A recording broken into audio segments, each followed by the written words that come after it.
मां काली मंदिर प्रतिष्ठा उत्सव आरंभ।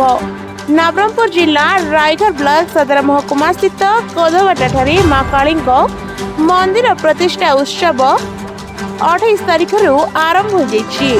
5 दिन धरी अर्थात आसंता 4 तारीख पर्यंत चलिबो। 28 तारीख दिन प्रथम दिन रे कलश यात्रा गंगावरण कार्यक्रम अनुष्ठित होइतिला।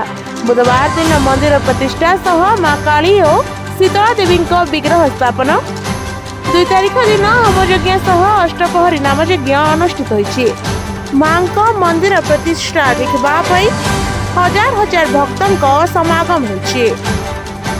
3 तारीख दिन संध्या 7टार पदावली कीर्तन और 4 रे धार्मिक यात्रा महातीर्थ कालीघाट राति 8टा समय कार्यक्रम रहिथिबा कमिटी पक्षरु सूचना मिली।